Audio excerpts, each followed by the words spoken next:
and this is a book report on Primal Leadership, Unleashing the Power of Emotional Intelligence by Daniel Goleman, Richard Boyatis,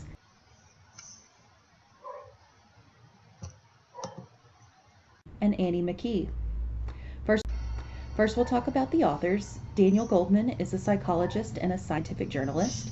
He was a writer at the New York Times for 12 years on psychology and brain science. He is the author of over 10 books on topics such as leadership, education, psychology, and his most famous book is Emotional Intelligence.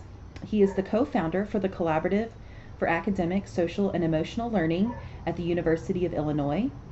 He co-directs the Consortium for Research on Emotional Intelligence and Organization at Rutgers. He's a board member of the Mind and Life Institute. He's won the Washburn Award for Science Journalism, a Lifetime Career Award for American Psychological Association, and a Fellow of the American Association for the Advancement of Science. Richard Boyatis, a professor in the Department of Organizational Behavior, Psychology, and Cognitive Science at Case Western Reserve University.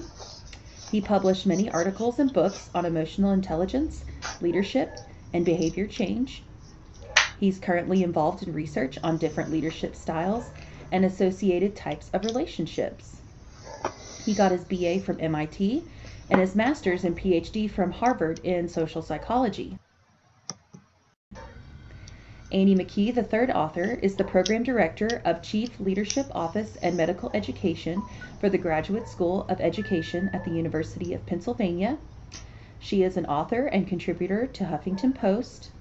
She's the co-founder of the Telos Leadership Institute. She's been named one of Business Week's top 100 leaders. She is a board member of the Frances Heiselben Leadership Institute. And she received her bachelor's degree in summa cum laude from Chaminade University of Honolulu.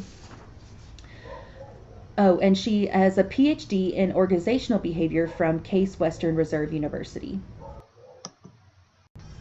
The purpose of this book is to define emotional intelligence and to define multiple types of leaderships and then inspire the development of emotional intelligence in the future leader. I believe the target audience of this are leaders in all areas at all levels. One of the things that they state in the book is that they want to promote leadership in all people at the work, not just the people in management. So I think they really made this book for all people. The strengths of the book are it's well written. It has clear and concise definitions in the text and appendix about leadership, the different types of leadership, and the other terms that they reference in their education about emotional intelligence. They provide scientific proof that emotional intelligence is a very important part of being a good leader. It reaches out to all levels of leadership, like I mentioned in its target audience.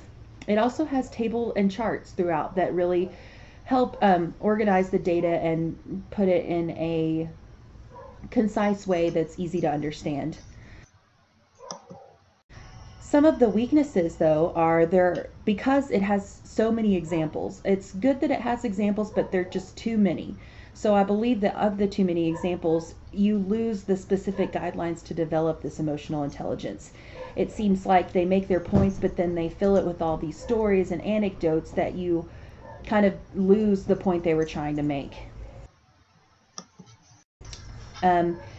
I believe that the author's objectives, which were prove that the emotional aspect of leadership is most important and provide examples and strategies to develop the 4 leadership competencies of EI, were achieved. I mean, it's lost in a lot of examples, but I believe that they did provide the information that they wanted to.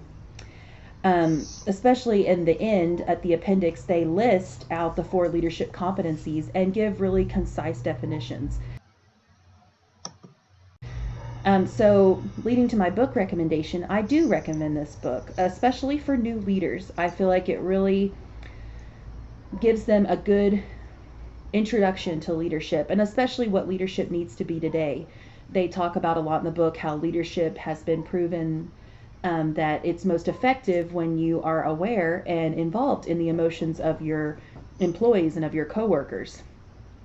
I think this book's also good for leaders who are looking for good ways to be self-reflecting. Leaders seeking to change their work environment. If they work in an environment where it feels hostile, or they just feel like there's bad emotions between them and their employees, I think this book would really help them learn strategies and tactics to be more self-aware, which would make them a more effective leader. Are there any questions? No? All right. Thank you for listening.